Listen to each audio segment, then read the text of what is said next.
My accident happened, I was 21 years old. I was going over the St. Catharines Skyway and just wasn't paying attention to traffic around me. Ended up crashing my motorcycle into a stopped vehicle that was in front of me.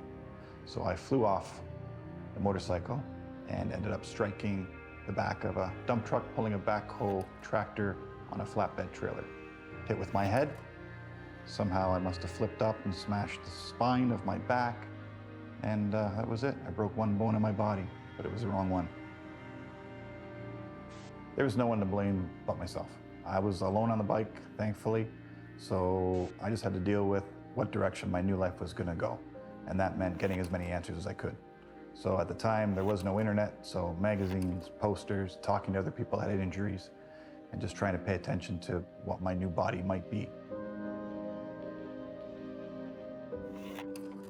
So I would go mountain biking with a few buddies. Bronte Creek, just north of Dundas. If you're a mountain biker, you'll know there's this, it's kind of a hidden trail that leads you to this, almost like a bike park, where people have built all these features and obstacles. And we came across a tree that had fallen on a hill. Someone had built a platform on that tree, so it was about a 4-foot drop. So I thought I'll just give her a go.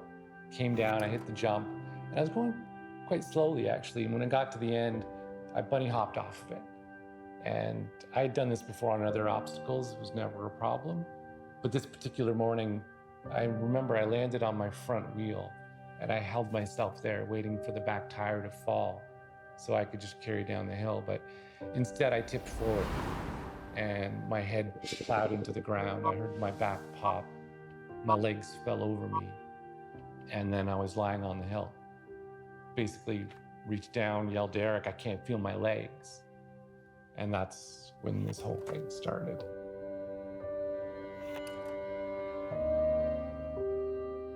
The incident, basically what happened was, I have family in Phoenix, have family in Cali, flew down, rented a car, and unfortunately we were involved in a multi-car accident. A tire malfunction on another vehicle, seatbelt malfunction, basically left me with a broken neck. It was crazy. I mean, I remember that day vividly. I was in the back seat. I had just moved to the back seat because Taryn cried for a bottle. I remember giving her the bottle and then basically falling asleep. I know it sounds hokey, but I feel like the fact that she cried and called me to the back seat kind of almost saved me, because when you look at the car and the damage to the front passenger side, it was completely inward, and I felt immediately to the left for the car seat and it was gone, and it freaked me out. But the paramedics already had taken Taryn out with the car seat, so she was okay, but I didn't know that. And I went blind from shock, and all I could hear was voices of paramedics and people discussing strategies on how to get me out of the vehicle. So that was crazy. And then the last memory was basically lying on a backboard, feeling the Arizona sun and being told by a complete stranger everything was fine and the ambulance was on its way. And then I was out. You know, that was kind of it. Final diagnosis was basically, you're a quadriplegic, you've broken your neck at the C6-7 level. They initially told my wife that I would not be able to move my hands or have any function below the level of the neck.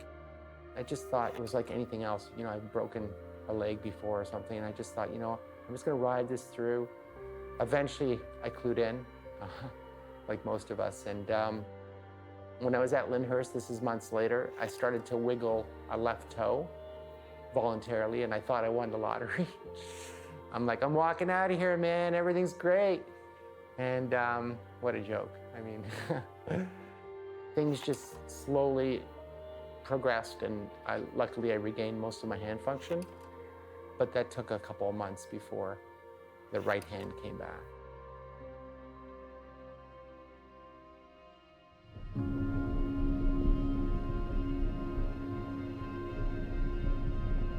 I grew up in California.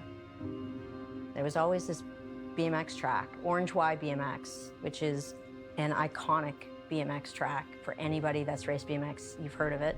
And we used to see it off the 57 freeway. And I was just like, Mom, check it out. I want to go. And she's like, yeah. you know. And I mean, as it was, she's already driving me around to like 15 different sports. So, and it was just my mom and I, like single parent. She's trying to keep me involved in different things to keep me out of trouble, and convinced her to take me, and just fell in love. I raced BMX from the age of 11, 12 years old until I was like 16. BMX was fun and it was great, but you weren't really making money, especially as a woman. You weren't making the same money as the guys were. And it was right around that time that mountain biking in like the early 90s was just starting to blow up. To be able to transition into mountain biking, it was an actual career. I was like, someone's paying me to like fly around the world and race my bike? You've got to be nuts. Really lived my dream, and life was perfect. Couldn't have been any better. In 2007, that's when I had a race in Vail, Colorado, and landed on my head, and this perfect life that I had cultivated, you know, all of a sudden just like boom, done. I remember everything, good or bad. I remember everything. One small mistake really changed a lot. You're never in that space where you think it's actually going to happen to you. So when it did, it was, yeah, it was just wild.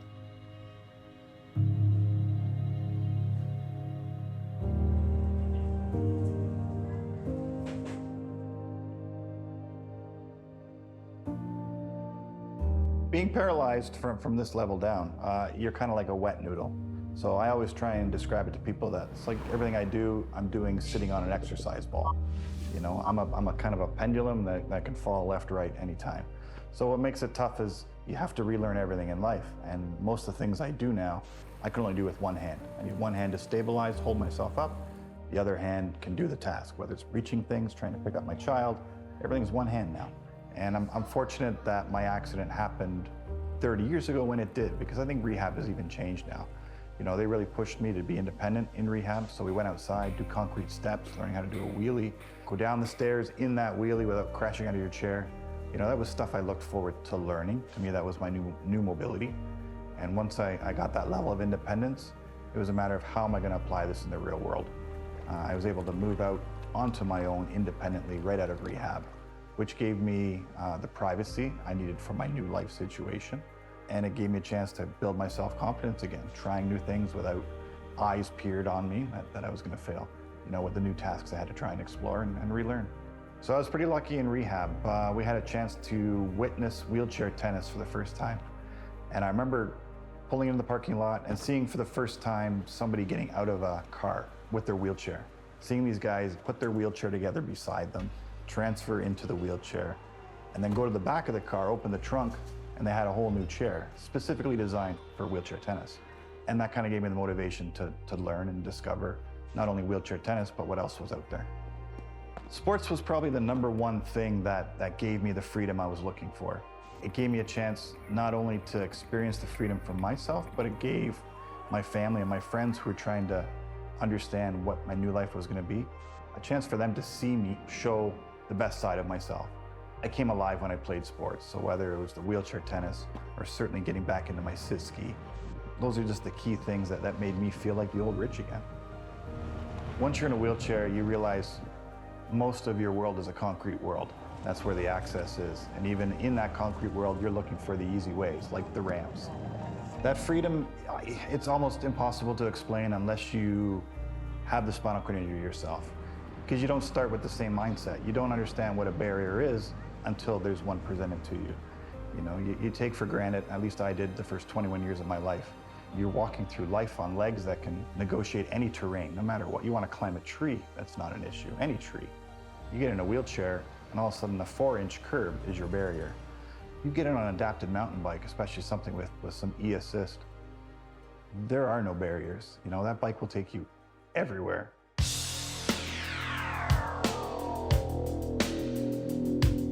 A Monday warrior, mean strike. Today's Tom Sawyer, mean pride.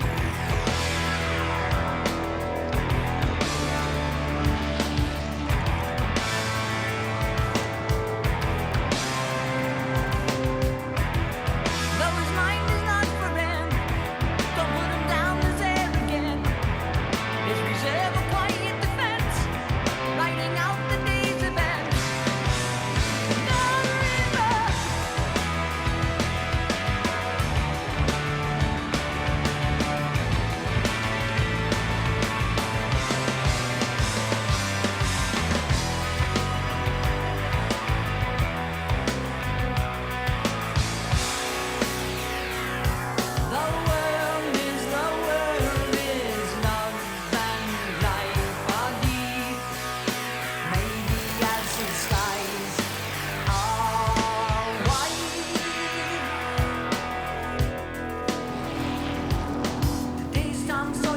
gets high on you, and the space he invades, he gets by on you.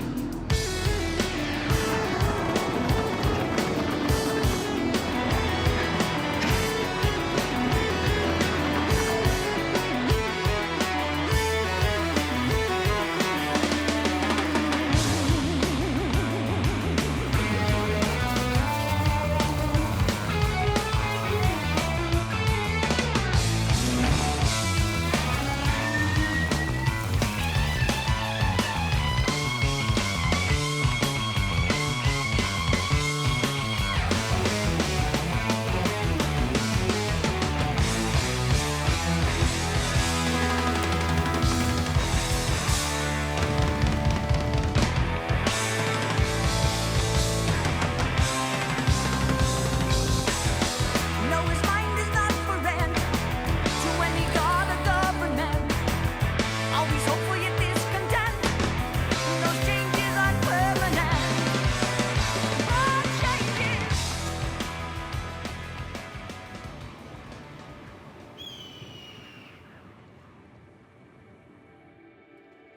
When I got hurt, I knew I had to stay active. I didn't want to be the guy on the couch, and I had these two little girls looking at me. So I needed to find a way to be active. And it was only as a paraplegic that I became an athlete. The Lynchers knew that I was a bit of a speed junkie. I loved motorcycles, I was active. And it was funny because they'd come up to me and say, "Have you seen Rich? You got to meet Rich." And when we did finally meet, he was amazing. Like, he told me his story. He showed me a picture of him on a sit ski, 15 feet off the ground. I thought, shit, this guy can fly. Like, okay, I can still do stuff. I can still have a really good quality of life. And when Rich found out I was interested in cycling, the guy went home, picked up his hand cycle and brought it to my hospital room and said, "Here you go." That was the first time I was moving myself with my arms, was around Lyndhurst on a hand cycle in November. And it was just the best feeling. When I was in rehab, I met Rich. I think a lot of us owe a lot to Rich. And the first image I have of Rich, I see this Hollywood guy pull up in a CRV, and there's a kayak on top. And I remember looking at him and going, holy shit, that guy's in a wheelchair. And I'm like, I want to be that guy. If he can do that stuff, and I can get anywhere near doing some of that stuff, I'll feel good about myself. And then I pretty much tried every wheelchair sport you can think of. And I remember taking him out to some stuff that he had never done, like hang gliding. It's funny, 20 years later, we're good friends, and we did this mountain biking adventure, which is so awesome. I found this mountain bike online. Some friends of mine raised some money, and the first thing I did was buy that off-road hand cycle. Teaching your kids how to ride a bike, going for a bike ride. I mean, those are some of the things that I was really excited about becoming a dad. And I kind of thought I lost all that stuff. With that adaptive mountain bike, I was able to go for a bike ride with my daughters. And I thought that was the coolest thing. And so first thing we did was figure out where we could race the thing. We ended up going in the 24-hour mountain bike race, where the organizers, they made it accessible for us. And it was the funniest thing, you know, people didn't understand. They would be doing the bike course and they would see this wheelchair sign in the forest. They're like, what the hell is a wheelchair sign doing in the forest? It didn't make sense to them until they saw me on this hand cycle. I remember it was like 4 in the morning and I was doing a lap and I'm grinding up this hill, not very quickly. And some guy goes by me and goes, dude, you're fucking crazy. I'm like, yeah, absolutely. Yeah, I'm here and I'm doing it and I'm getting encouraged. It's awesome. In many ways, sport saved my life. You know, it gave me goals to focus on, helped me build strength. You know, I slept better, I felt better, I was in a better mood, all these things because of sport. And eventually, you know, triathlon became the huge goal that I set for myself. But I had done it. I had finished the Ironman World Championship, making me the first Canadian paraplegic to do that race. They ended up shipping me to the hospital afterwards because I was so dehydrated. So I think I had 5 bags of IV over the next 4 or 5 hours, but it was totally worth it.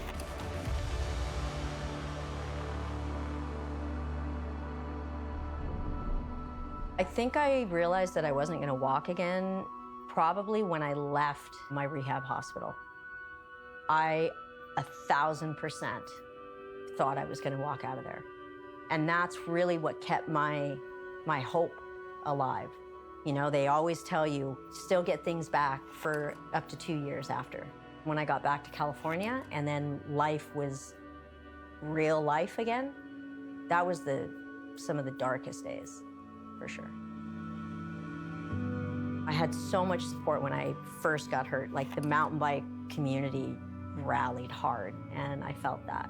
But then, you know, it's been months and months, and then you go home and people get on with their lives, you know? But you're still going through this like gnarly, traumatic experience, and it's hard because it's like you want to reach out.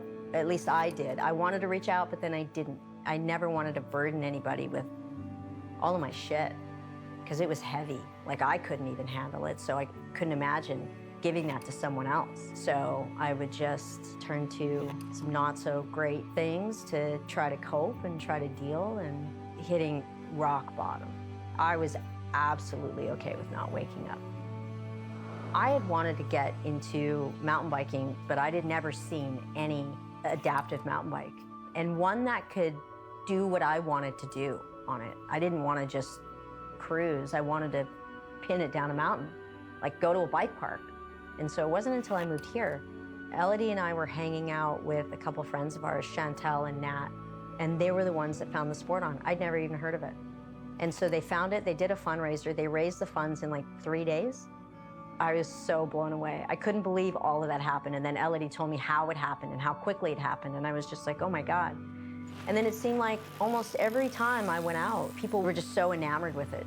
They were trying to figure it out. And I had so many people say, hey, I got a friend, he'd love to ride one of those. That got me thinking more about adaptive mountain biking. And I'm just thinking, man, you know, like, BC is the mecca of mountain biking.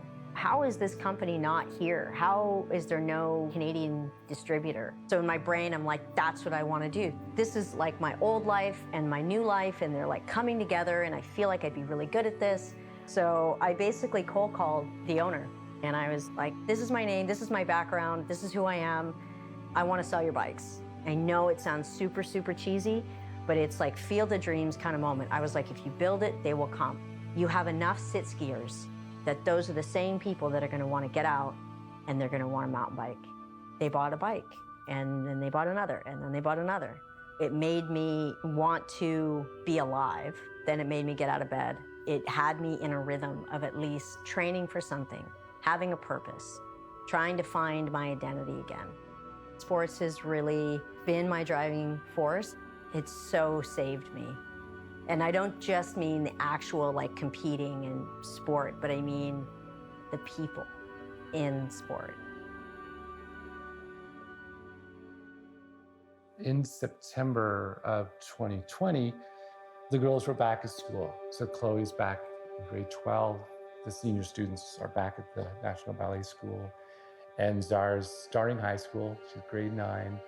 She'd come home, do her chores, play with the dogs, feed the cats, and her and Sabrina would head to the barn.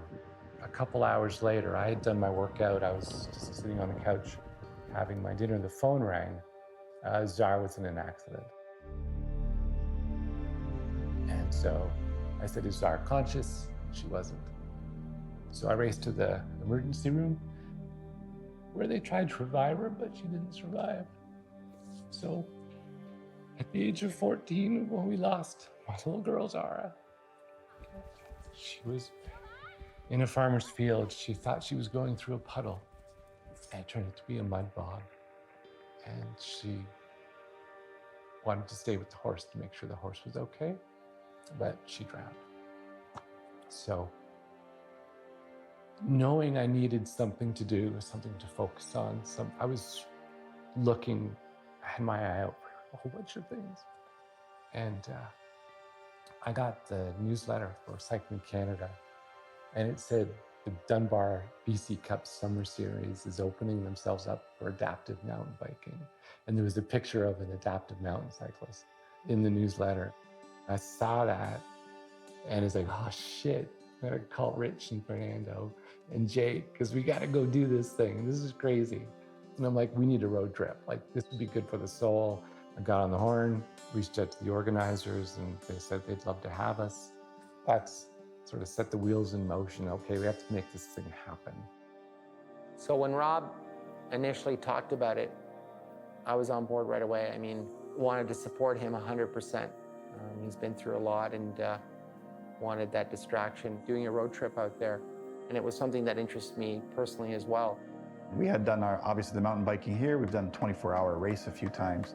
So the next step up meant going down a mountain. So we talked about it with our buddies and we made the plan right off the bat. We said, this is something we want to do and we should do.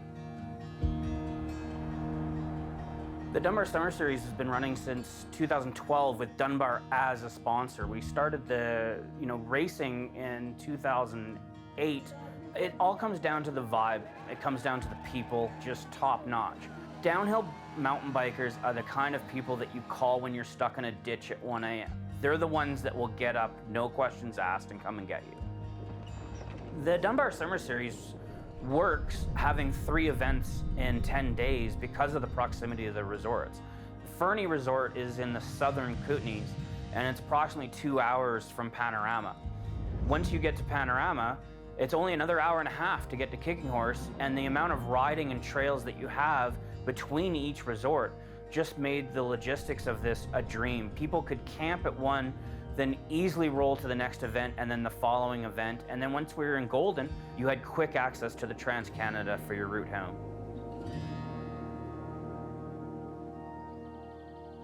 I started shooting photos in 2012. I was riding in all these neat places and I was very focused on exploring and accessing mountaintops and things, and I wanted to be able to share that with people. Then I started shooting mountain bike racing with Stephen Exley. I shot the summer series and suddenly I was like, well, this is something really special. I ended up meeting up with Ethan Kruger and Mike Riediger from Kootenay Adaptive Sport Association, and this is the best of mountain biking and it's available to somebody who's in a wheelchair. I didn't know what adaptive was and I was like, this is the most interesting thing I've ever shot.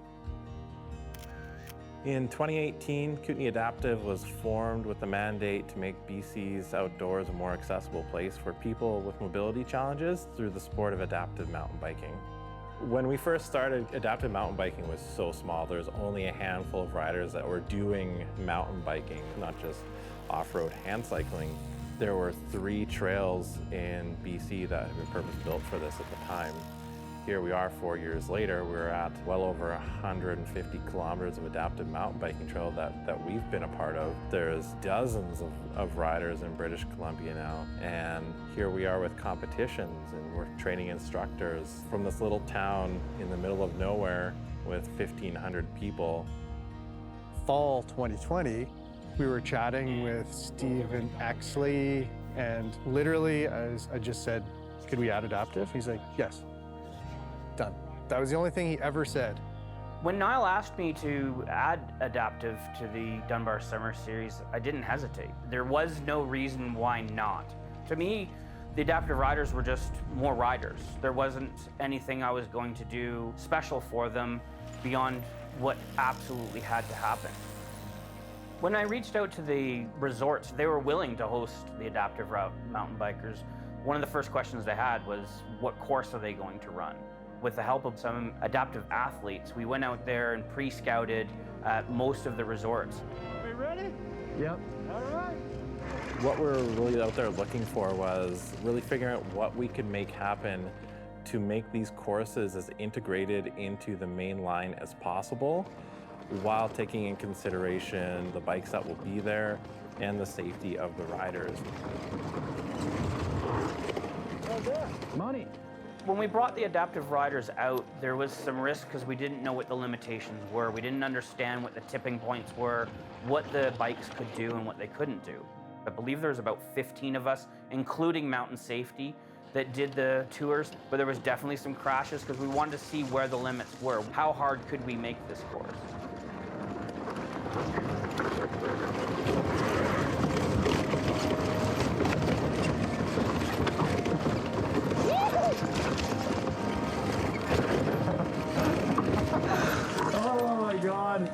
That's awesome.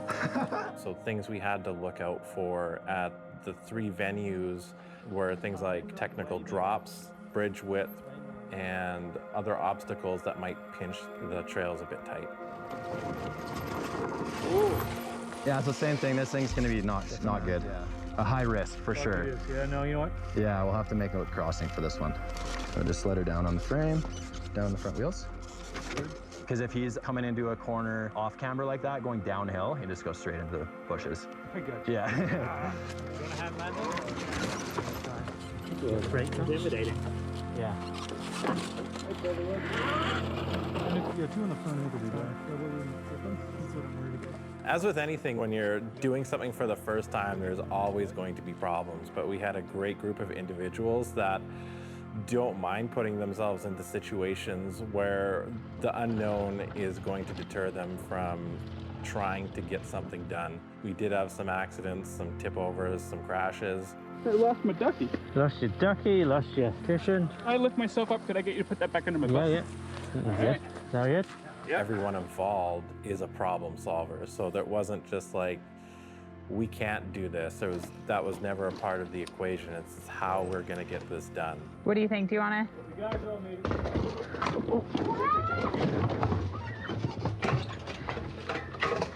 That is what I didn't want to do today. If I lift, is that okay? Upright and then we'll move it over. Shit. You okay? Oh yeah. Like really surprised. During our trials, when we first brought them into the main section of the kicking horse course, there's some pretty heavy root drops, on slight turns. That type of an obstacle wasn't something that was good for these types of cycles because they weren't able to facilitate the weight movement that was required for the stunt. Are you good, Lando? Yeah, I'm totally fine. That was one of the things that went into making sure that any drops, any jumps had the right landing so that they didn't have to worry about the weight distribution for that. When we were testing the trails at Panorama, we had some time to play around at the bottom of the course and things got a bit rowdy. We never want to be in a position where we put someone in harm's way knowing that that's a possibility. But sometimes things do go sideways on the mountains. Unfortunately, Cole had a big wipeout and the turnout was better than it seemed at the time. Cole, can you squeeze my hand? Yeah, he's got it. I can move my neck fine. Yeah, how you feeling? Well, I'd like to fucking breathe because my choke is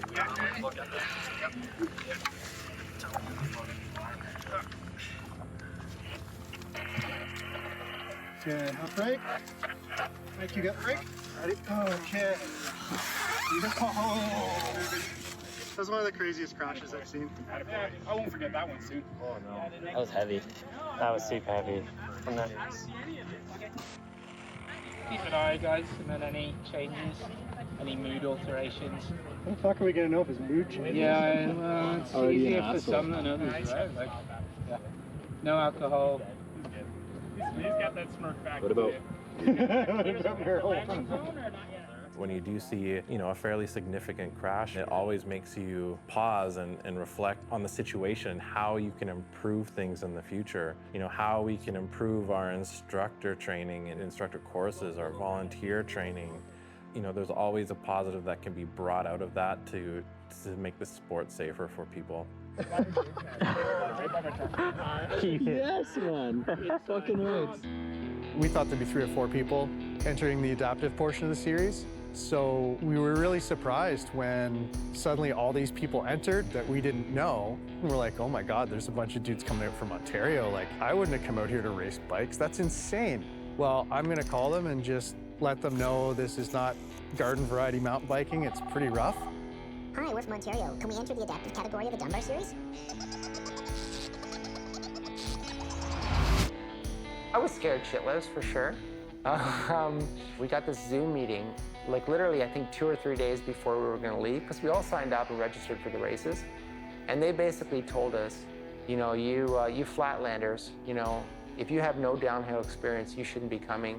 It's basically the same course as the able-bodied course. I'll be honest, we were scared shitless, only because the organizers told us ahead of time that this is a course that you could die on. You shouldn't be coming if you're not ready and you don't know the risks. And you need these tires and you need these brakes. And the clincher for me was, he talked about bringing a neck brace for safety. And when I heard that, unfortunately, I just thought to myself, I can't do this. I'm bailing. I don't have the confidence. I want to go, but I don't think I should be racing. So I talked to the boys about it. I said, I still want to join you guys, and I still want to experience it, and I want to ride the mountains as much as I can, but I'm not going to race. The rule of the mountain is just don't kill yourself, because no one's going to police you. No one's going to take care of you. It's up to you. And of course, having broken my back mountain biking, I know, I mean, there's risks, right? You got to be smart.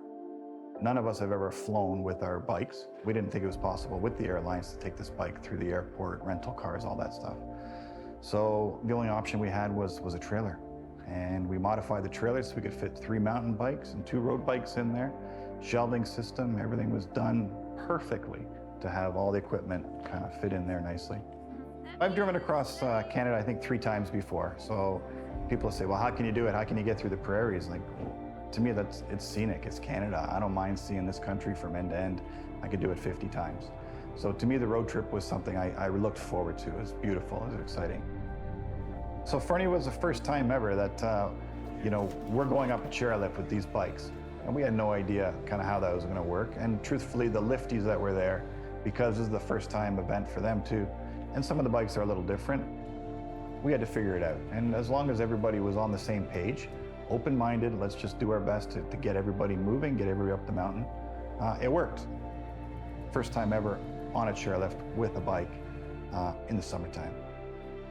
Getting off the lift at the top of Fernie, the trip was already worthwhile. 5 days of driving this, because I'm up there with my buddies, looking down at the rest of the world, and I'm paraplegic.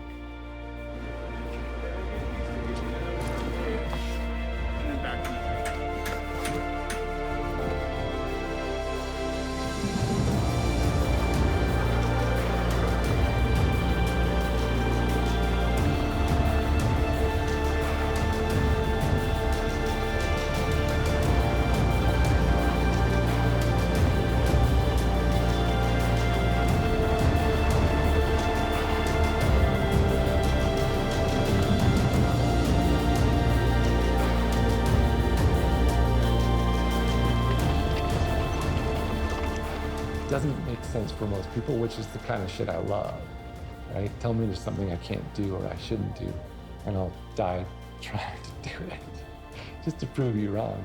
But being up there and being in the mountains, it gives your life perspective, I think. Hello, everybody, and welcome to the BC Cup Canada Cup Dunbar Cycle Summer Series here at Fernie Alpine Resort. We have a downhill is happening in very dusty, dry conditions. And it's great to have racing back. Good to see everyone, and we're ready to go fast. It's seeding time today, practice, and the big finals tomorrow. Enjoy the show. Woo! Well, I can never be like you.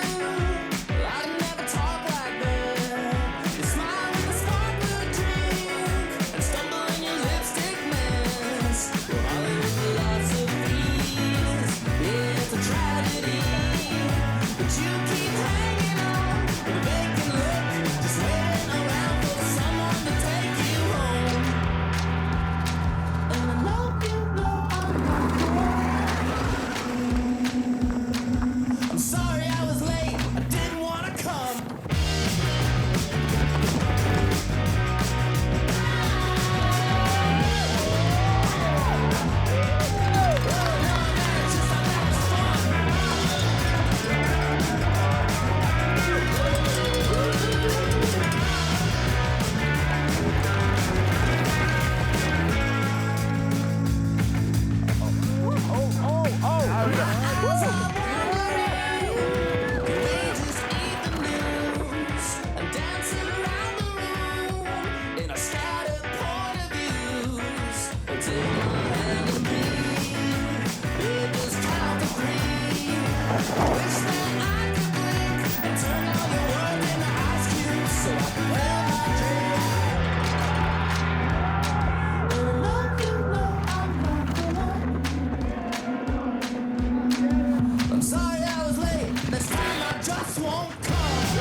okay? Yeah, I'm good.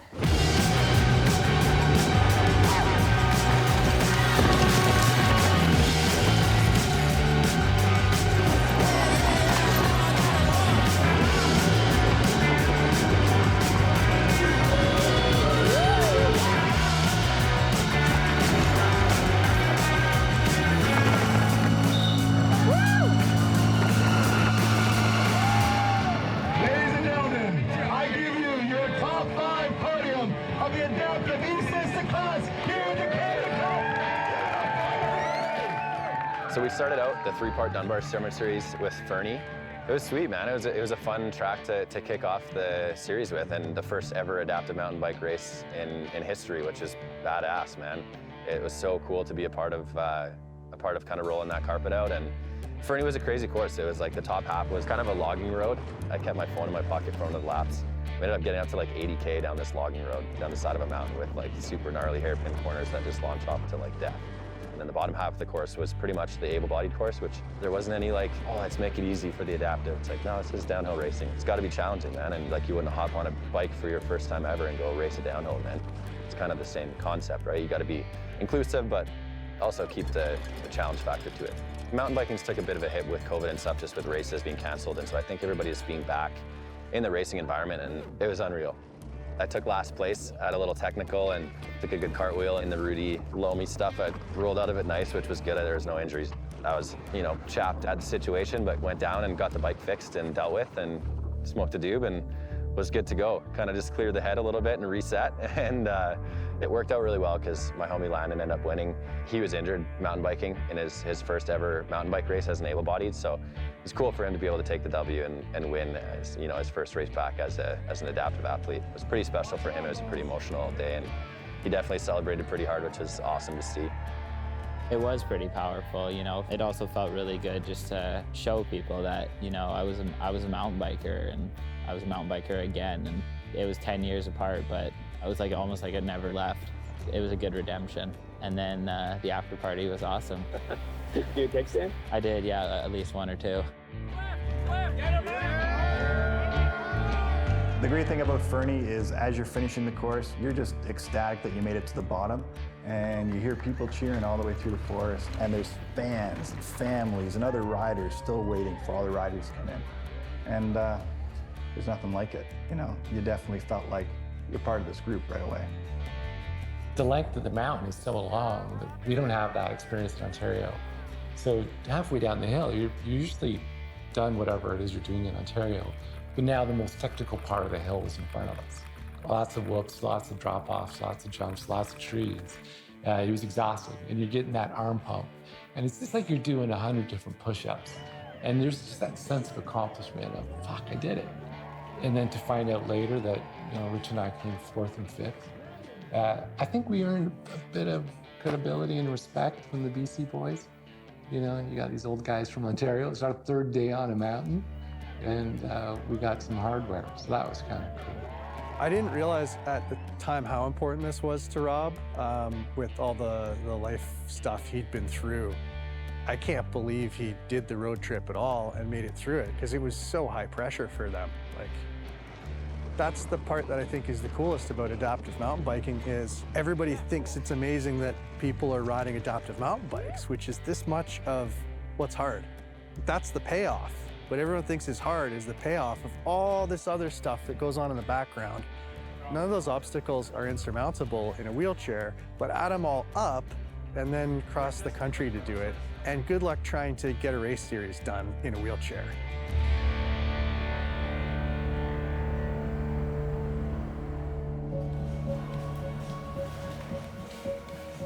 I was a young man. I was a machinist apprentice. I loved the outdoors. I loved mountain biking. I loved snowboarding. You hate to talk about extreme sports, but I liked doing stupid things, and it bit me in the ass one day.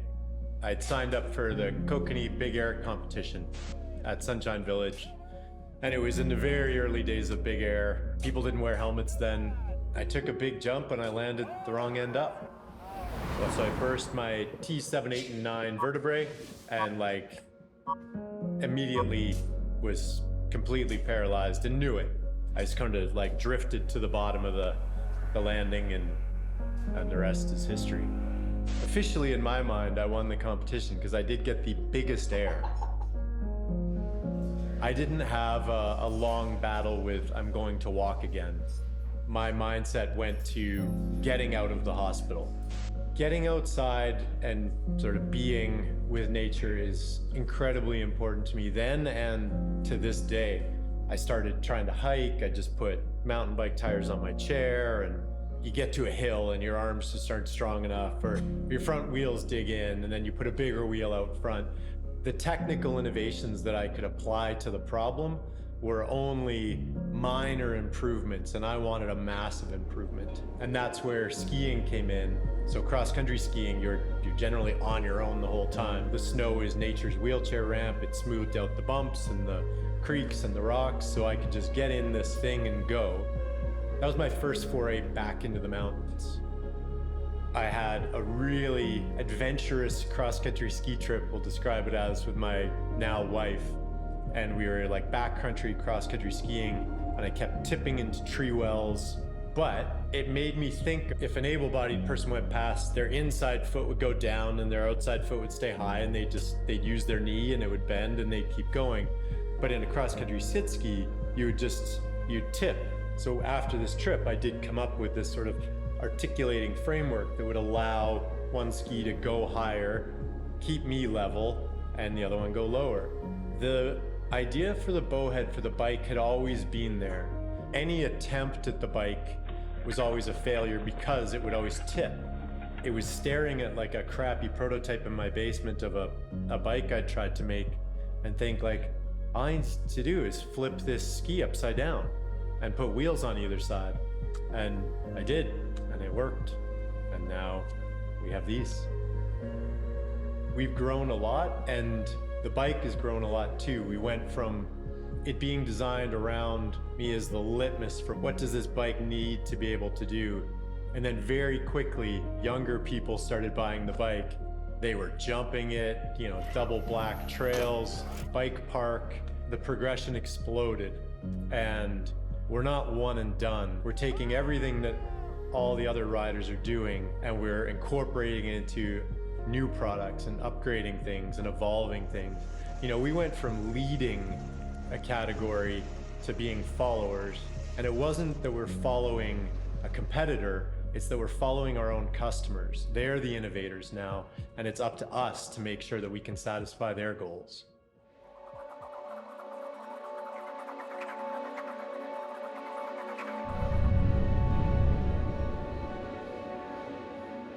In the early days, I had a lot of adventures on the prototypes because I was constantly going out and testing them. Not only do I get to ride my bike, but I get to ride it in these amazing destinations around the world.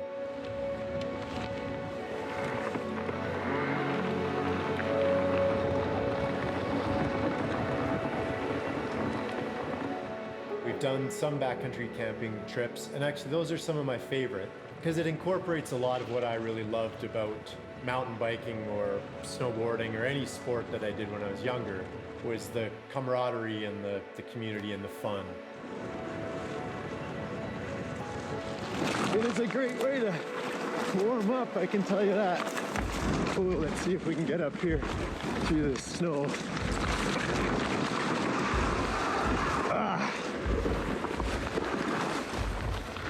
Whew. Oh my God. This is beautiful. That's actually a lot of the reason why you sit the way you sit in the bowhead. You could see what you were doing. Why do I go outdoors? What is it that I love? It's not just the performance, it's the place that I'm in. And so being able to look around was a key feature of why you're sitting like you're sitting on the bowhead. We need to figure out some of my favorite adventures being bike packing trips is because it's an ability to stop and smell the roses a little longer,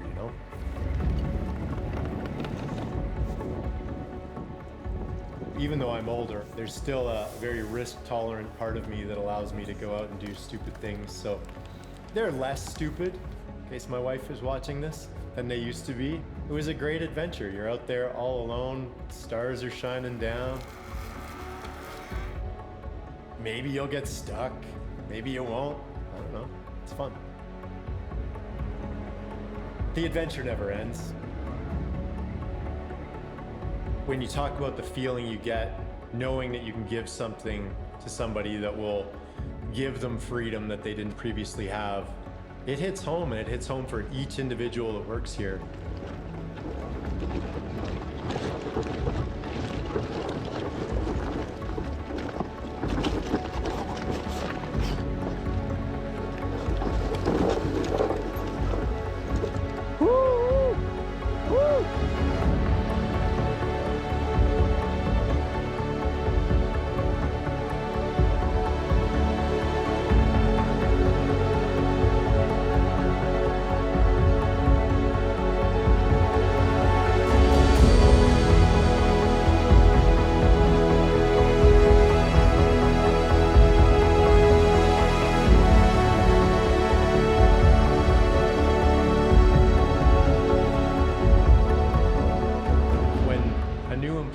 Comes to Bowhead and you're trying to tell them that this isn't just a normal job that they've had before, and like, just wait until you interact with a person who's going to be a customer, and then they get their bike, and 2 weeks later you get an email saying that you changed their life and that they've had like the most amazing time. And I don't just get to own that, everybody here shares that.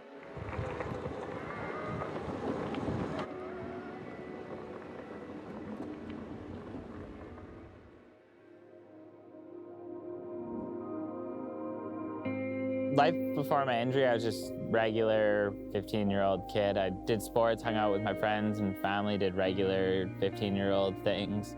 I got really into mountain biking at a pretty young age, and then that kind of started taking over a lot of my free time.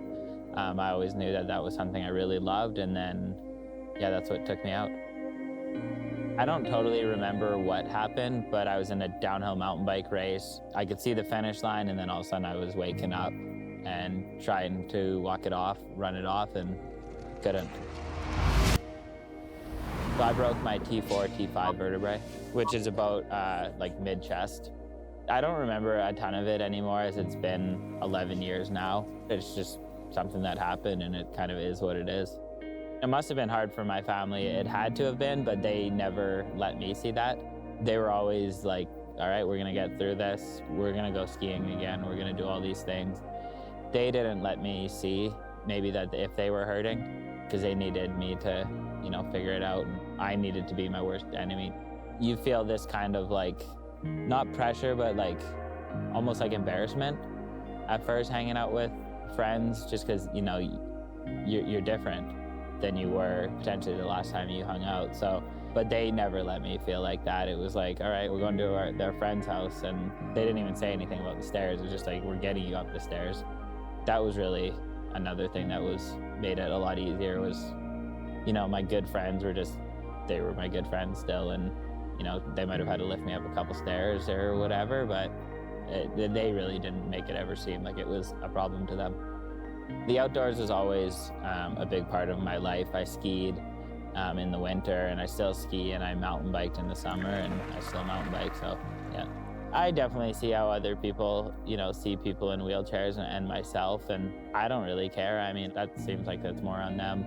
And it's totally different. Like, you go to the grocery store and people are like, oh, it's so nice to see you out of the house and blah, blah, blah. But you go mountain biking or skiing and people are like, this is the coolest thing ever. Like, it goes from like sympathy to like stoke. And that's really cool, because I don't want sympathy. I don't need you to tell me how I inspire you by going and getting bread. But it's awesome when you know, we can shred a lap together and high five at the bottom, and it's like a genuine connection, and it's stoke, not, yeah, pity.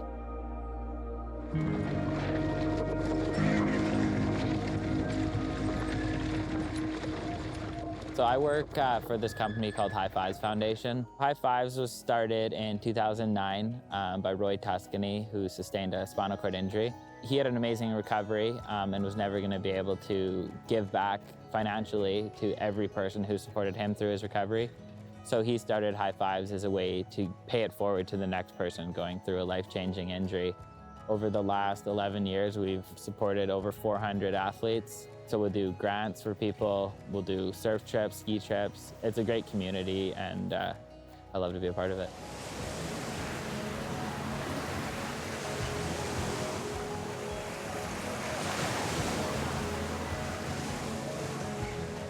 I was down in the States, and Bo had actually sent them a bike for different athletes to use, and I pretty much just hopped on the thing and took it over. I don't really know if anyone else used it much besides me.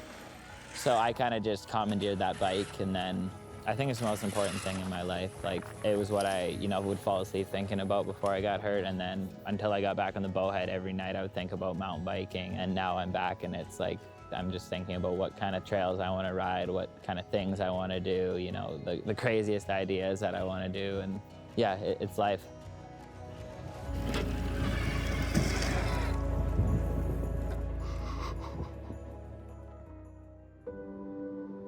My life before I was injured involved a lot of skateboarding, snowboarding, skiing. That was kind of what I loved to do. That was what I did for fun, sort of an action sports guy. I got into a fair bit of trouble when I was younger. It was kind of a messed up situation. Me and a couple guys decided to take some cars that didn't belong to us for joyrides. They were intended to go back at the end of it. And one of them, which I happened to be the passenger of, ended up over an embankment into a river. First snowfall of the year. It was pretty disorienting because the car was on its side in the river.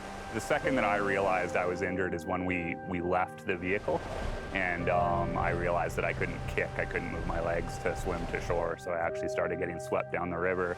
And my friend who was driving the vehicle saw me. He had started to go back to shore and heard me yelling, and he came back and actually grabbed me from the river, which I just about got swept away from. So that was sort of the moment that I realized I was paralyzed. And yeah, painful, cold. They tried to drag me up the rock face and brought me on my broken back a few times on some jagged rocks. It was not a good scene. I think I came pretty close to passing away from hypothermia that night. It was not a good one. I'm a T4, T5 paraplegic, so it's below my chest. Chalk it up to the scariest moment of my life for sure. Definitely had some thoughts of not making it out, so yeah. I have some close friends that I skied with for years. Landon McGauley specifically, who broke his back mountain biking, and he got his hands on a bowhead. And so I had seen a bunch of footage of him riding and stuff like that. Fast forward, I was actually given the opportunity to keep a bike at my place through Landon as well, through the High Fives Foundation. So I got out a bunch and I got proficient at it, started riding mountain bikes with my girlfriend and our friends. And the biggest thing with these sports, which were probably a deterrent to begin with, I didn't want to have to go out and have everybody riding with me change their day to accommodate me. I want to go to the mountains and I want to shred powder with my friends, and I want to go up into mountain bike trails and ride with people and just enjoy it, and not have everybody have to sort of change their day and dumb down their riding and ride different terrain and all that sort of thing. And to be able to have independence out there and enjoy it with the people that I love and do it with independence and do it skillfully, I guess, with grace is huge. It makes me want to do it.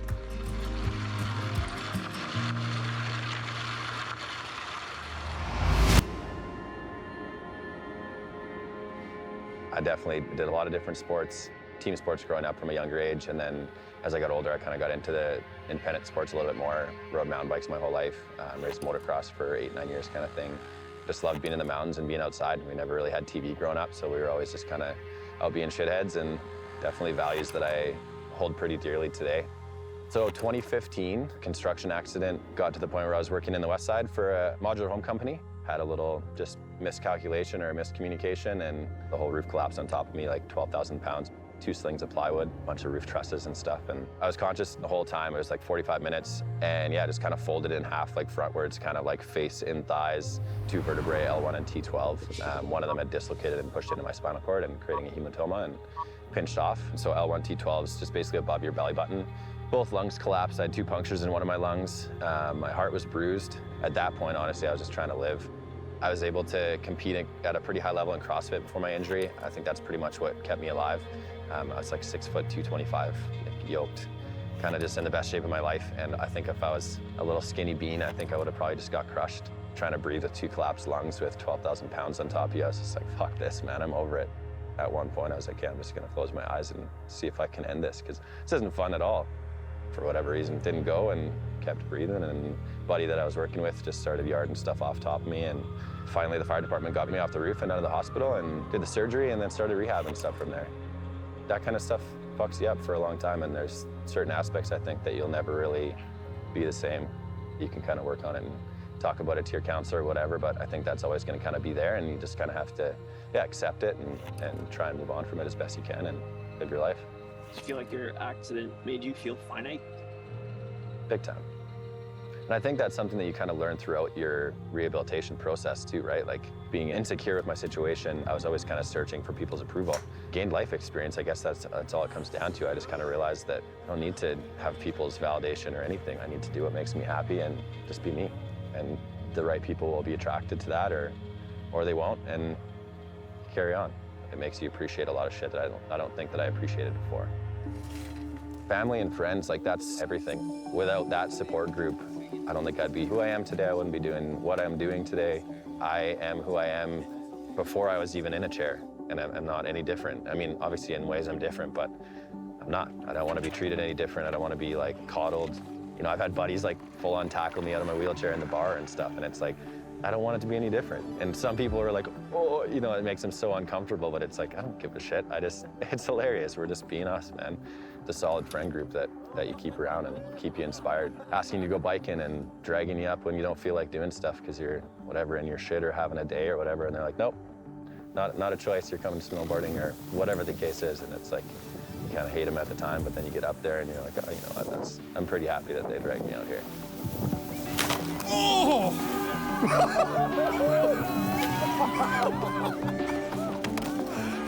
Way to get inverted. It's not a terrible time to be in a chair, man. I mean, obviously in the beginning, you kind of go through the dark and not fun days, but everyday life for everybody, able-bodied or not, there's always ups and downs and stuff, but just like anything, man, you can be shown challenges and you can either rise and overcome them, or you can use them as your crutch and kind of just use that as an excuse the rest of your life. Some days when I'm having an off day or whatever, I don't want to get up because I don't want to transfer in my chair. It's a process to go to the bathroom and get in the shower, or whatever the case is, feeling sorry for yourself. It's like, I also have the ability to transfer into my chair on my own and go in and brush my own teeth, wipe my own ass, and, you know, have my own shower and get dressed myself. It's like, what the fuck are you complaining about, man?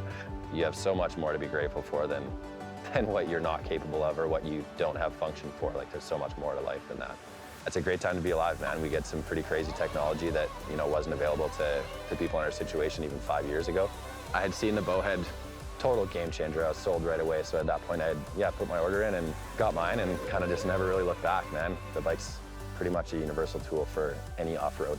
The smiles that thing puts on my face on mountain bike trails is like, it'd be hard to give it up, for sure. It's kind of a tool that you become reliant on almost in life. You wanna come up? Come on, you sit. This is my dude Titus. He's kind of a bit of a attention-seeking pup, if you will. He sure loves biking and loves being outside with me, so nice to have him around.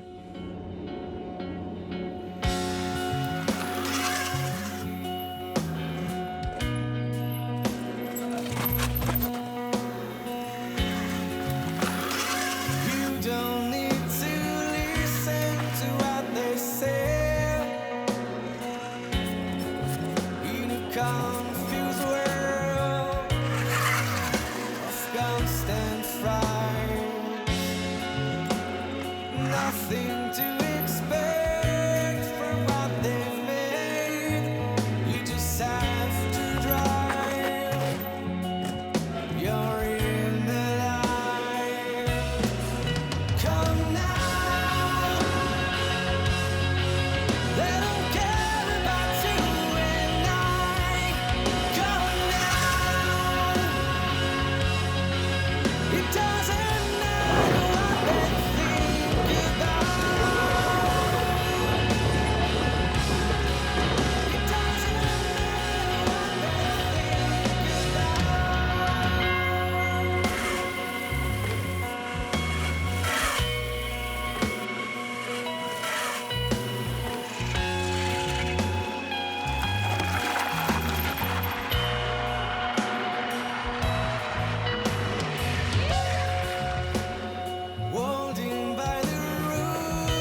I lost my legs in 1982 when I was 20 years old. I got caught in an auger at work at a cannery for fish. I was cleaning out the ice house, and my foot slipped in the auger while I was moving, and I couldn't get it out. So then I yelled at the guy I was working with, "Hey, buddy, shut the button off." And he looked down, and he freaked out, and he ran away. So I just remember yelling at this guy, "Where are you going?" And while it's dragging me down. And then he went down to tell the foreman, and the foreman had controls right there and shut it off just in time. Holy shit. I've been in Paralympic 4 times in 3 different sports. So in 1988, I went to Seoul, Korea for wheelchair track. And then 2002, Salt Lake City for skiing. 2006, Torino for skiing. And then swimming in 2012. I got a bronze in Salt Lake City for a giant slalom. You're finished and you gotta watch other people come down and the clock's ticking. And one guy was 1/10 away from my time. So I would have been tied or 4th if he was a little quicker. Mountain biking, I loved it. You know, I tried it with Whistler Adaptive at first. I just was hooked right away. I had fun going through those trails. It's a whole new world for me. Really itching to get out there to do it again. The first time I really met up with some of the guys was at the Dunbar series. They were pretty awesome, man. They're, you know, just like the able-bodied mountain bike community, they're all pretty hardcore guys. It felt pretty good to, you know, be part of something with, you know, another bunch of adaptive guys, you know, being integrated with this Dunbar series was pretty awesome, I think. My highlights was, I guess, coming 3rd at Fernie. When I was doing the practice run, I wiped out. The race day, I was thinking, okay, I gotta be a little more careful. You know, so I made it down and got 3rd. Well, luckily, cold didn't make it. Mountain biking, I'd say, is close to my favorite. I like surfing too, you know, and skiing. Just getting out in the mountains, the backcountry, you know, skiing, you can only do so much, you know, backcountry without help, but with the bowhead, you can go in the backcountry by yourself, right? Which is nice. People have to put a name to something, right? You can say disabled, that could bug some people, or handicapped, or special, or whatever. You know, as long as you know who you are, I think you shouldn't worry about what other people call you. I still hang out with some friends from before my accident, you know, but they're getting old, you know, they don't like doing the stuff I like doing. It's so funny. So I just gotta say, okay, I'll see you later sometime. I'll do what I gotta do, right?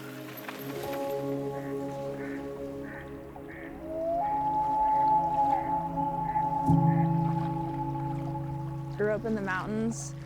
I lived down in Lethbridge, Alberta at the time.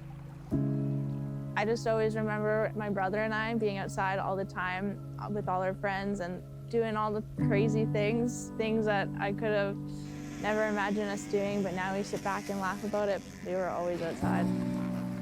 So I was 16 at the time, and I was just getting ready for a women's motocross national series. It was about halfway through the race, kind of fluke. There was like a ski jump, we had called it, and there's like a pothole right before the ski jump. Hit it kind of funny, and the bike kind of rebounded up and hit me and sent me flying, cartwheeling pretty much down into like this little gully.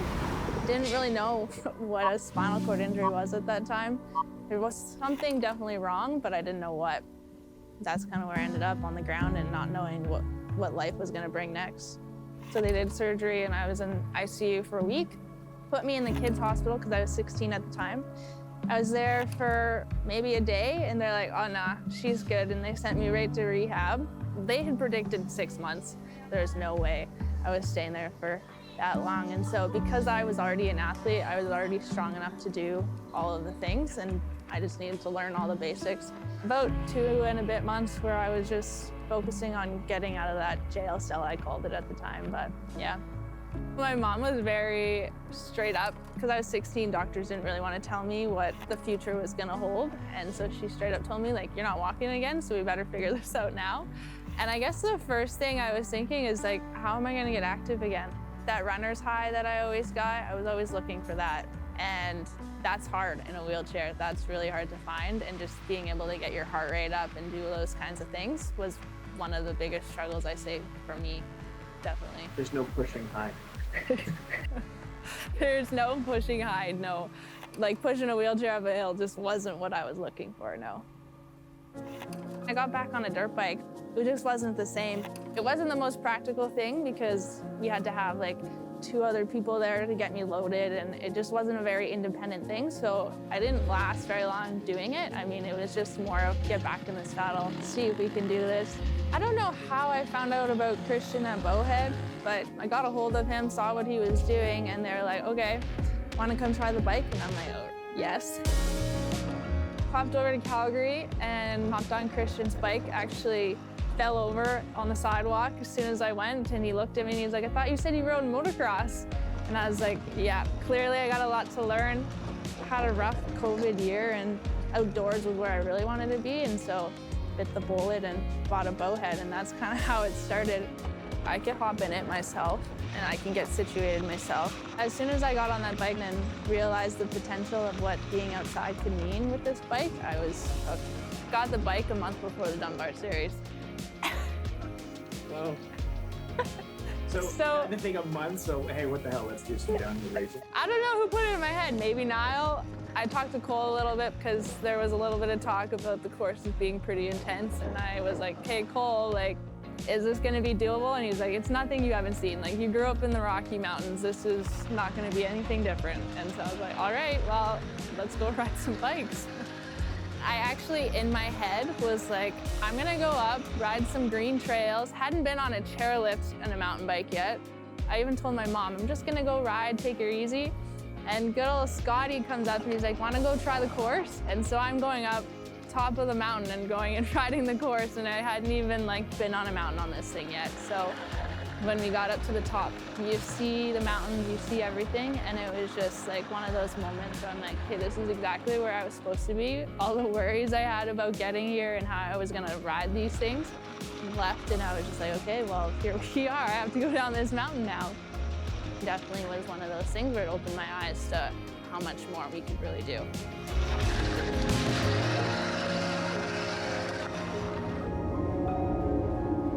Hello and welcome to the Canada Cup here at Panorama Mountain Resort.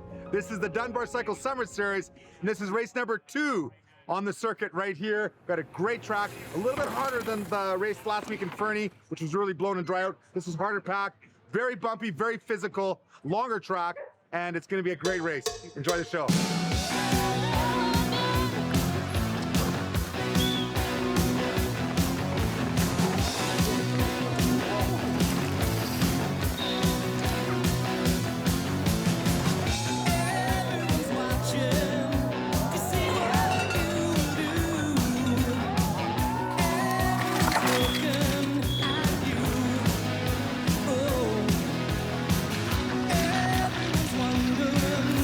Will you come out tonight?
Thank you.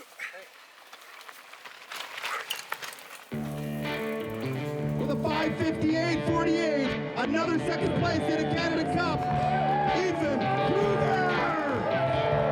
That one was 100% line choice. It didn't really matter how much of a motor you had or how much battery you had left. It was about as close to a proper downhill circuit as I could picture it.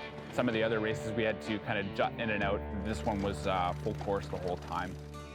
Pano was janky as fuck. It was super challenging. We did some test runs the day before, and I think a lot of people were questioning if they wanted to continue, they were actually going to be able to make it down. There was a lot of crashes, and I, in fact, crashed every single one of my trial runs up to the race. Probably could have done it a little bit faster, but I actually broke my finger the day before, and then I actually made it down in one piece without flipping the bike at the race, so it was pretty liberating. And now for our winner from Kelowna, BC, with a 5:19.92, your winner, Paul Bergen!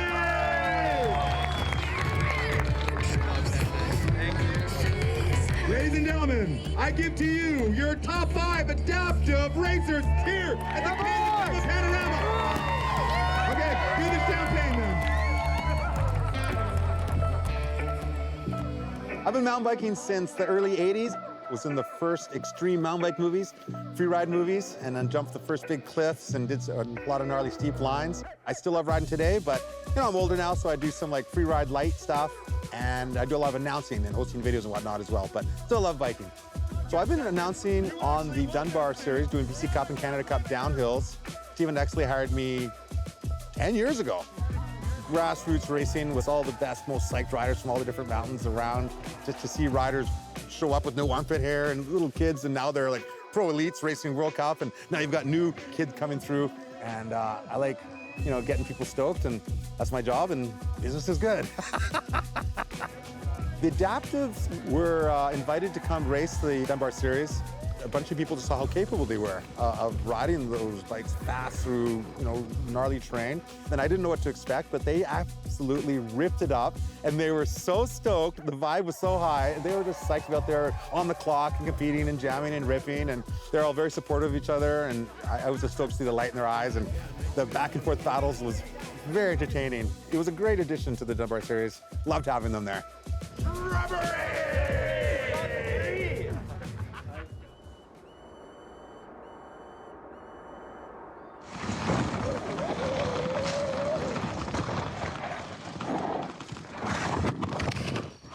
Fuck.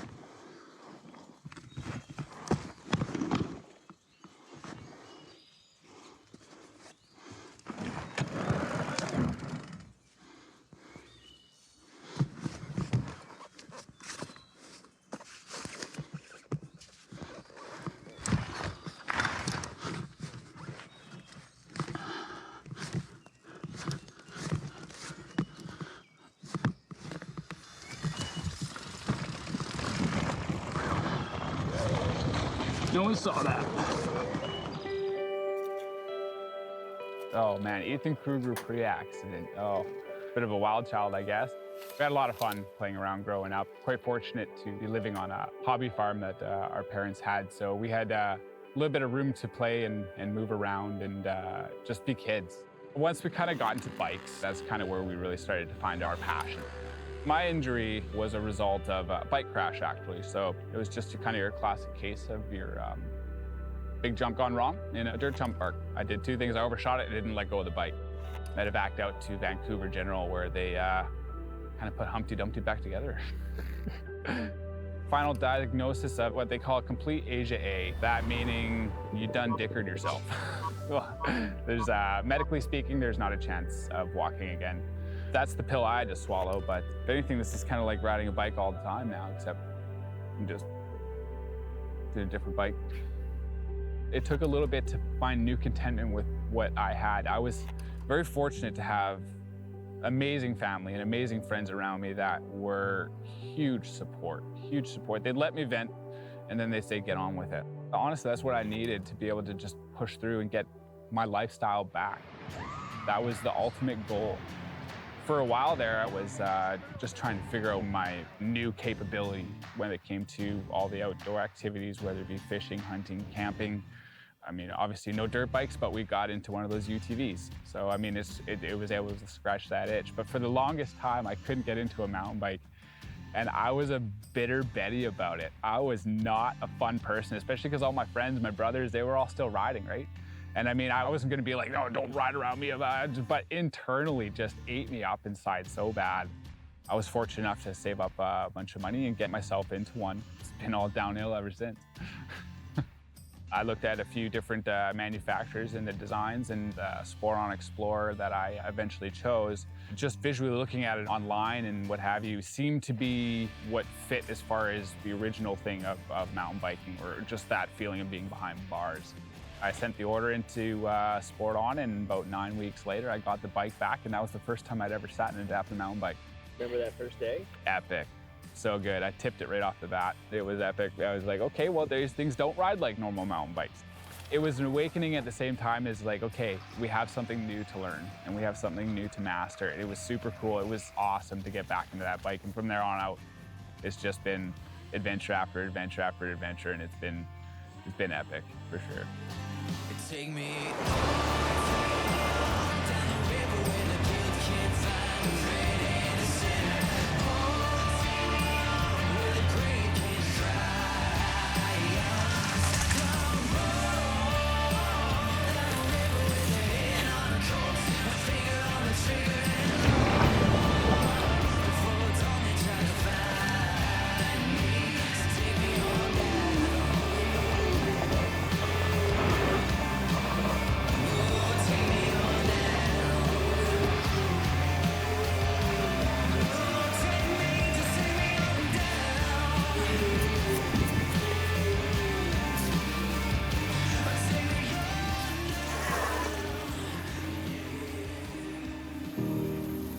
Who's Sam Daniels pre-injury? 19-year-old kid who liked to go real fast, jump off things that were real high.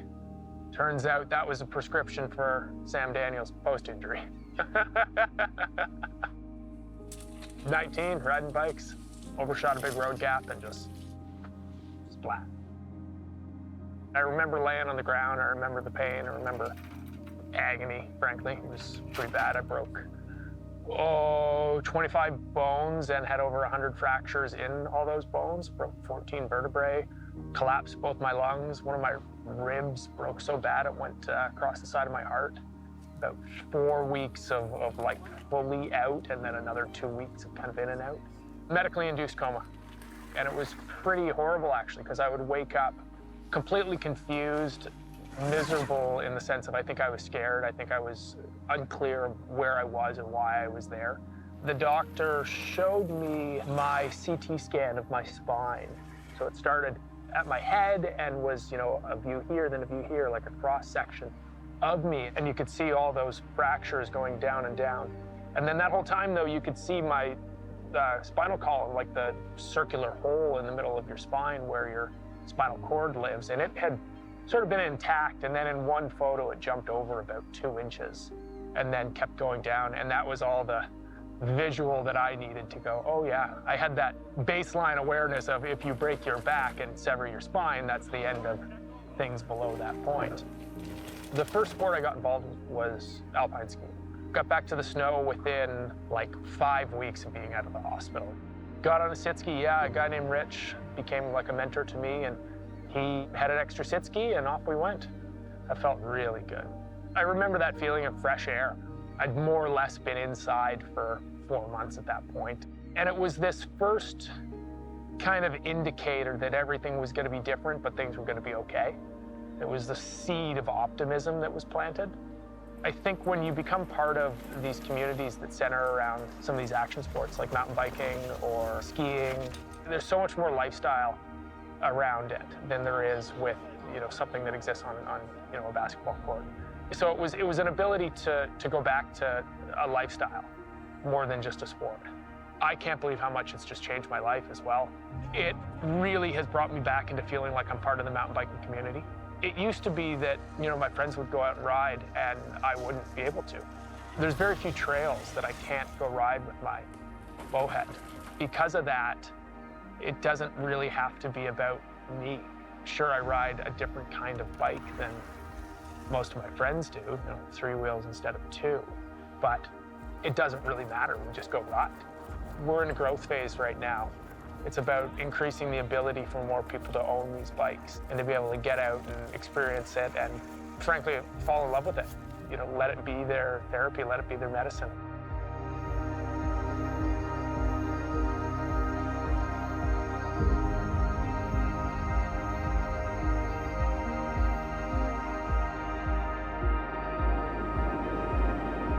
Welcome to the Canadian National Downhill Championships here at Kicking Horse Mountain Resort. We've got a wicked, gnarly, long, rough track that's steep and technical for a long ways with a harsh, traversy pedal into the finish line at the very end. It's going to be a true test of man and machine, woman machine here at Kicking Horse. Enjoy the show.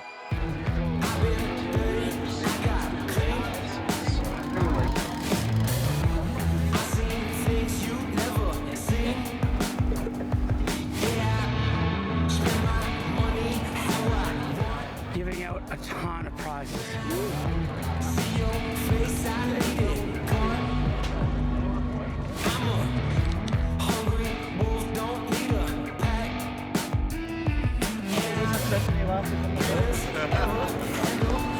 Have a good luck, guys. Let's get it, boy. Thanks, dude.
You good? Yeah. There's your guy.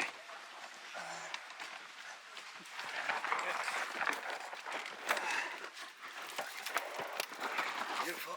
Thank you. Good.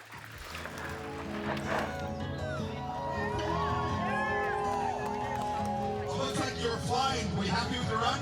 I was happy, man. Between runs, always a good run, and yeah, didn't make too many mistakes, so that's pretty happy. Awesome, man. Well, you are in the hot seat. In third place from Captain PC, at the name 1407,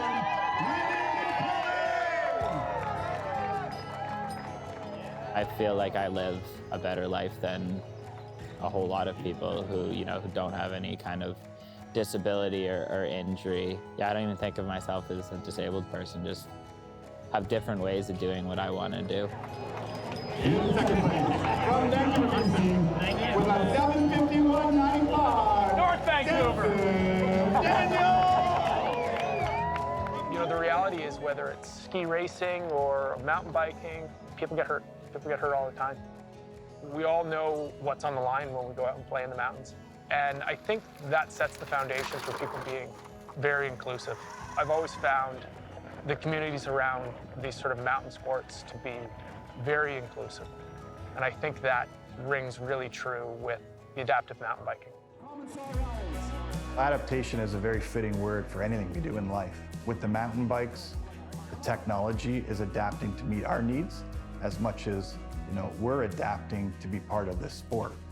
I think of all the sports, though, that I've had to adapt into, this was one of the easier ones.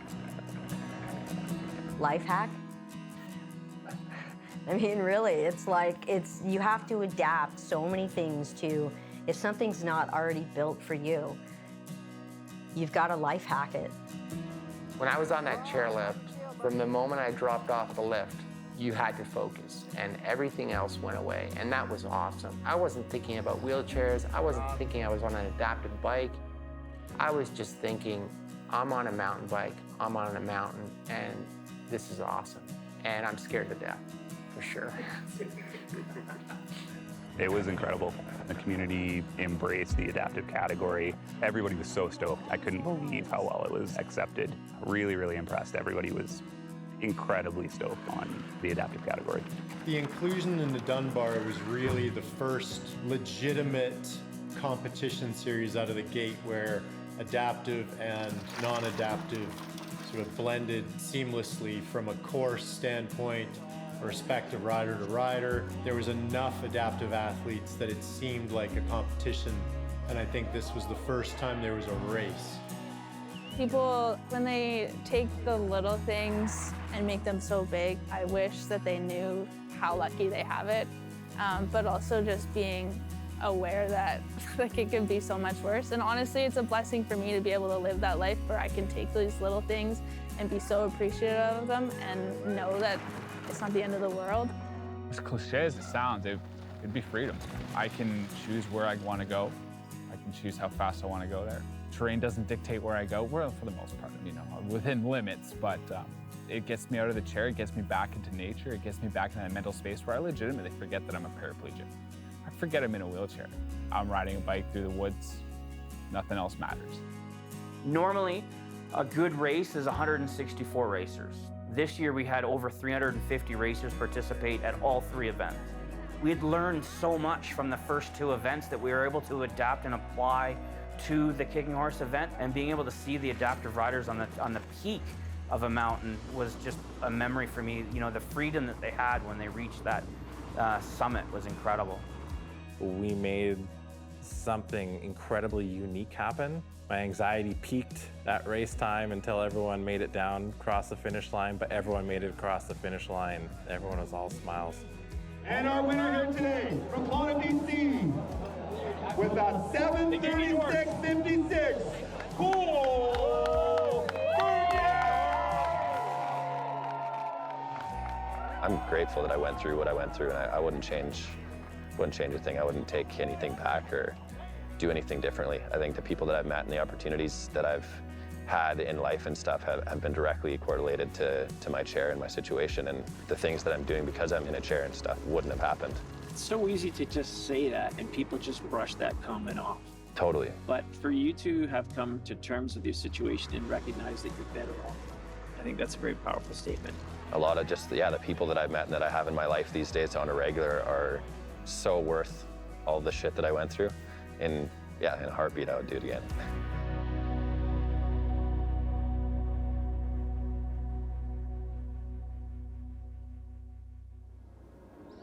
When we got back from BC, it was kind of like the Iron Man, where you have the Iron Man blues. You put all this planning and effort into this epic trip. It happens, you come back, and then it's like, oh shit. Like home is no longer the same. Like Zara's still not here. I didn't come home to my whole family. Like lightning struck twice. And so now with Zara gone, it's, okay, well, we still need to live. She'd want us to live. How do we adapt? How do we keep her memory alive? And so my wife started the Zara Buren Memorial Foundation And every year we're hoping to be able to help a number of young people with whatever it is they're passionate about. Finding a way to help people, there's meaning in that. For me, every time someone wears something with Zara's logo on it, it helps keep her memory alive. And knowing that she impacted a lot of people in her short time here, we can find ways to continue that legacy and giving back and making the most of each day, because really that's all we've got. I mean, I could have died. My friends could have died. We're still here for a reason. So whatever you've got left, let's use it to the fullest. Find a way to do things and make the most of each day, because life's pretty fragile.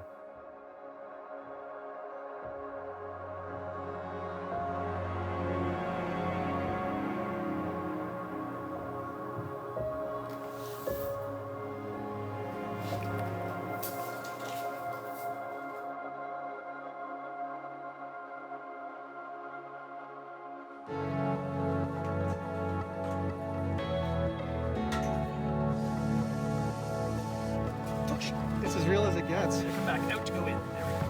Makes sense. Here is where it all begins. I was thinking maybe it's working back. 'Cause I've been needing you the most. One-hander. For the record, it was not my fault. Cole Bernier, master of the one-handed opening. The one-handed opening. Have kept you in my heart. Life is worth living. Oh, and you give me all your loving. And our love is a chain reaction. It comes in spurts. So let's keep. Am I allowed to film this? You okay, buddy? You don't look like you're showing trail. Only some riders have cracked the 4-minute mark, and it's going to be a True. Okay, here we go again. We have a very, very tough track here, the Dunbar Summer Series, and we've got only a few riders who have cracked the 4-minute mark, so it's going to be a true check. You go say something. Testicles. This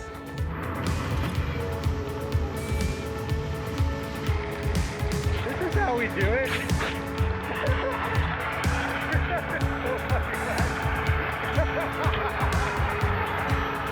Oh my dude, do not fall.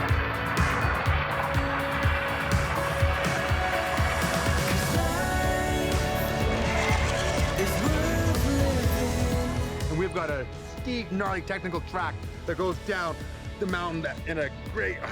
I went for something different, and I just, my wheels fell off. Is a chain reaction. It comes in spurts. After the races are all over, all these able bodies are trying the bow heads and racing around the parking lot. 3, 2, 1, go!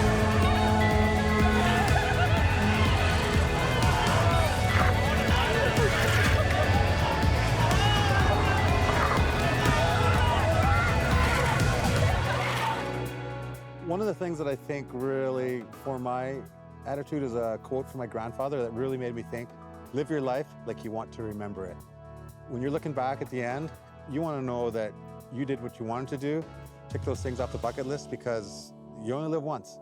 That's what hit me, almost the hardest seeing the adaptive riders was the positivity and the gung-ho factor that they had to still take risks going down the mountain, despite the challenges they've had in their life. Much respect to them for that, for the heart and the internal strength to get out and keep giving it. Very, very powerful.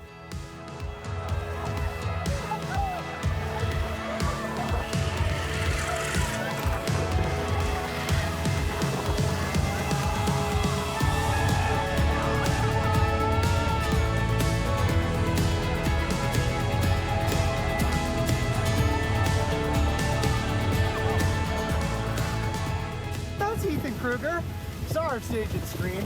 It's a little rainy. I think it might get wet. Anyway,